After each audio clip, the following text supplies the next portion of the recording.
Welcome to the Deep Dive, where we unpack fascinating ideas and give you a shortcut to being truly well-informed.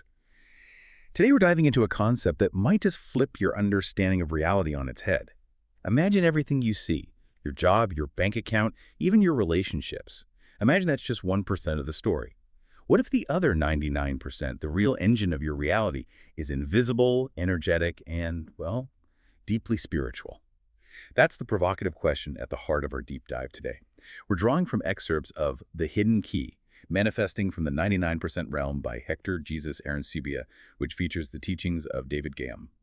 Our mission today, to explore this unseen architecture of abundance and transformation. Indeed, and it's important to say this isn't just a metaphor, it's presented as a foundational principle from ancient Kabbalistic wisdom. We'll be exploring how this system, which isn't really a religion in the way most people think of it, offers a precise blueprint of how energy flows, and crucially, how we can align ourselves to receive more of what Kabbalah calls the light. It's really about understanding the mechanics of creation. Okay, let's unpack this 1% versus 99% idea. It sounds almost sci-fi, maybe, but the source tells us it's rooted in Kabbalah. So, for someone maybe hearing this for the first time, what does this actually mean for how we see our world? How does that 99% work? Right. What's really fascinating here is the core Kabbalistic belief. The physical world, the stuff we touch and see, that only makes up like 1% of reality. The other 99%, that's the spiritual dimension, the energetic realm of cause. Think of it like the source code behind the program you're experiencing. Yeah. The universe in this view operates as this constant interplay between the light, which is this infinite creative source, pure potential. Endless energy source. Exactly, an endless ocean of it. And then there's the vessel, which is you, the receiver of that light, your capacity to hold it. The light's always there, infinite. But how much you receive depends entirely on your vessel, your consciousness, your energy. Okay, so the limitation isn't the source, it's our ability to receive. Precisely. And the key insight, the real shift, is that manifestation doesn't happen by asking the light to change. It's already perfect.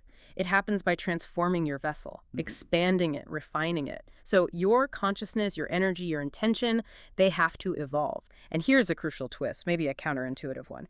The universe, the light, it only flows fully to a vessel that is aligned, refined, and restricted. Restricted, that sounds limiting.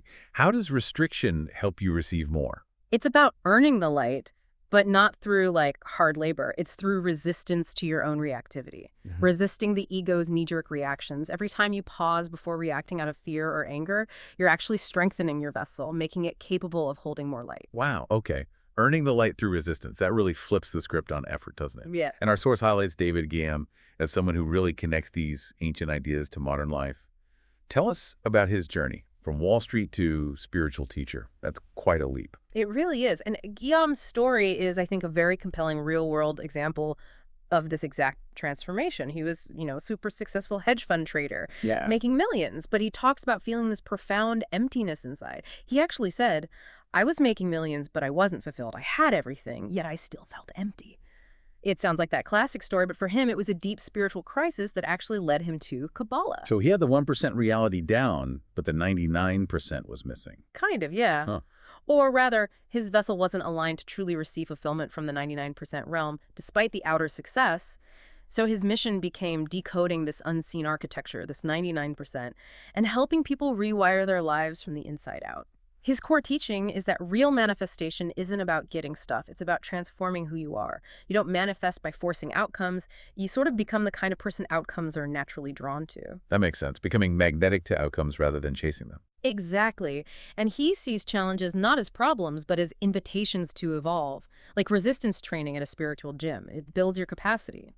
And importantly, he frames money itself not just as physical currency, but as spiritual light in a temporary form. Okay, so if it's not about forcing things, how does Kabbalah approach manifestation differently?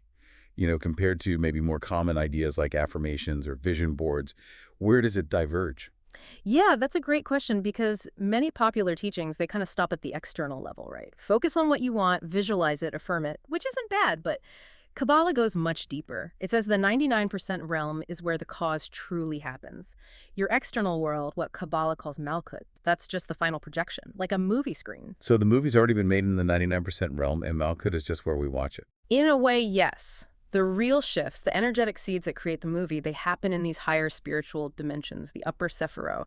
That's where your intention, your desire, your ability to practice that restriction we talked about, and your overall alignment. That's where it all matters. So if you want to manifest, say, real abundance, you have to shift things in the invisible realm first.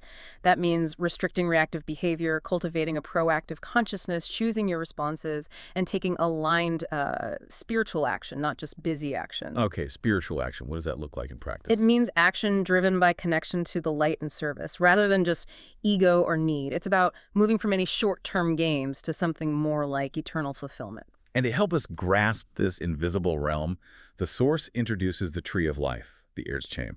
You called it a cosmic wiring diagram. How does that help? It is. It's a core symbol in Kabbalah, and it maps out these 10 energetic spheres, or sephiro. Think of them as stages, or transformers, through which the light flows down into our physical reality, Malkhut. And these aren't just abstract ideas. They represent stages of creation happening both out there in the cosmos and, importantly, inside you. Okay, like a map of the manifestation process itself. Could you walk us through a few of those sephiro? How do they work? Sure. Let's trace the flow. It starts at the top with Keter, the crown. This is like the purest spark of desire. Before thought, even. It's your soul-level purpose, that intuitive knowing. A seed planted before you even know why. So the very first inkling. Exactly. Then you have Chokma and Bina.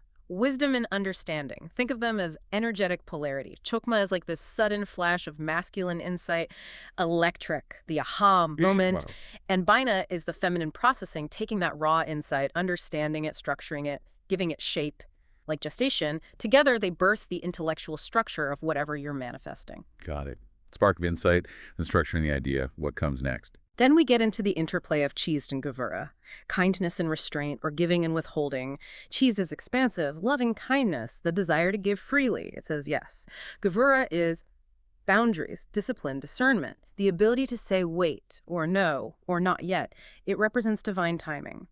Real manifestation needs both. You need to give generously, but also have the wisdom to set boundaries or wait for the right moment. That balance seems key. Yeah. Giving and holding back. Absolutely. Then, right in the middle, integrating these is Tiferet, beauty. This is heart energy. It's where your soul's desire aligns with your ego's action, your intellect, your emotions.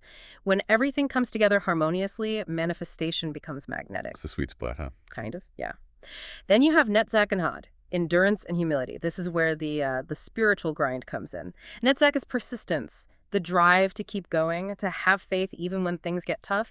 Hud is humility, acknowledging that the power isn't just coming from you, but through you. It's about trusting the process, especially when you can't see the results yet in the 1% world. That sounds like the phase where a lot of people might give up. Exactly. It tests your trust in the 99% realm. Then there's Yesod, the foundation. This is the realm of the subconscious, emotions, visualization. It's like the energetic launch pad. Your core beliefs and emotional state here create your magnetic ball.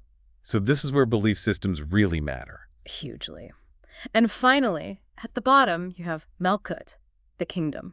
This is the physical results, the check, the job offer, the relationship, the tangible thing. But, and this is the crucial part, if the light got blocked somewhere higher up on the tree, if the alignment wasn't there in Keter, or the balance was off in Chezavura, or belief wavered in Yesod, then Malkhut won't fully manifest. It just reflects the work done or not done in the 99%. Wow. Okay, that's a really detailed map. It makes sense how it all connects. It feels like Kabbalah doesn't shy away from desire then, especially for things like money. Not at all. That's a common misconception. Kabbalah actually sanctifies desire, but specifically desire that's aligned with your soul's purpose. It's seen as the compass guiding you. David Ghiyam teaches that the universe doesn't punish desire itself, it punishes entitlement, expecting to receive without doing the inner work, without transforming the vessel. Ah, the sense of deserving it without earning it through transformation. Exactly. The more you refine your vessel through that restriction, through alignment, the more light, more abundance you can actually hold sustainably. And money, in this view, is just pure energy, spiritual light. It flows when your consciousness is clear, when your giving is pure, and when your intention is aligned with service, not just grabbing for yourself. Like Ghiyam says, when you give without needing credit, when you restrict without being seen, you become magnetic to abundance. Restricting without being seen. That feels important. It's not performative. Right, it's internal work. Which brings us back to that powerful idea. Resistance is the portal. How can something that sounds like an obstacle actually create the space, the capacity? It really is one of the most potent teachings. Every single time you consciously pause before reacting, before sending that angry text, before gossiping, before complaining, every time you choose a response aligned with the light instead of the ego, you're not just being good. You are actively, energetically expanding your vessel. It's like lifting weights for your soul. The resistance builds the muscle. So the pause is the workout. Precisely. That pause, that conscious choice not to react impulsively, creates space. It increases your capacity to hold more positive energy, more light in all areas. This practice, spiritual restriction, is seen as the fastest way to shift your frequency in the 99% realm. So in manifestation terms, it boils down to don't just visualize, transform yourself. Don't just ask, become the person who can relieve. Don't just try to align yourself with the flow. That shift from asking to becoming, it's profound. So practically speaking, how can we integrate this into daily life? What does this spiritual hygiene look like? Great question. David Ghiyam emphasizes consistency. It's like physical hygiene, but for your soul. He recommends several daily practices. First, a morning connection. He often suggests reciting the Anabekkoch, an ancient Kabbalistic prayer. It's less about the words themselves and more about the vibration, tuning your energy to these higher dimensions, aligning your vessel for the day. Okay, like tuning an instrument. Exactly. Second, consciously practice restriction. Throughout the day, notice your triggers. Where do you tend to react automatically? And just practice pausing. Choose a higher response. Even small acts count, not complaining, choosing patience. Actively looking for opportunities to pause. Yes. Third, give proactively. This is tzedakah, but it's more than just charity. It's proactive generosity without expecting anything back. Giving time, energy, money, whatever feels right. It reinforces your role as a channel, not just a dead end, for the light's flow. So giving keeps the channel open. Right. Fourth, you could meditate on the 72 names of God. These aren't names like Bob or Sue. They're specific three-letter combinations, each considered a powerful vibrational tool to connect with different aspects of the light, to rewire specific energy patterns. More tools for fine-tuning. And finally, study. Engaging with spiritual texts like the Zohar, or even just wisdom teachings that resonate. Keeping your mind elevated, feeding your soul. Understanding that what you focus on mentally and spiritually helps create the structure of your reality. It sounds like a very holistic approach. How does this connect with, or maybe differ from, something like the law of attraction, which many people are familiar with? That's a crucial distinction, actually, where the law of attraction often emphasizes focus on what you want.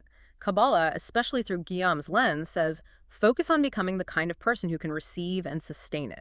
It definitely resonates with teachings like Neville Goddard's State Wish Fulfilled or Joe Dispenza's work on changing your state of being. The idea that your inner state creates your outer reality is there. Right, the emphasis on being. Exactly. But Kabbalah, you could say, provides the detailed how-to manual, the cosmic wiring diagram with the tree of life. It gives a structured system for how that inner transformation happens and precisely how it impacts the 1% reality. It adds a layer of mechanics and spiritual responsibility. Ultimately, the 99% realm isn't some far-off place. It's right here, within you, around you. It's the source. And these teachings, whether through Ghiyam or Kabbalah directly, they remind us the universe isn't really transactional, like putting in a request and getting a delivery. It's transformational. You manifest most powerfully not by taking, but by revealing more of the light you were inherently born to carry, by becoming a clearer channel. So the next time you sit down to visualize or affirm or journal about what you want, maybe take a moment.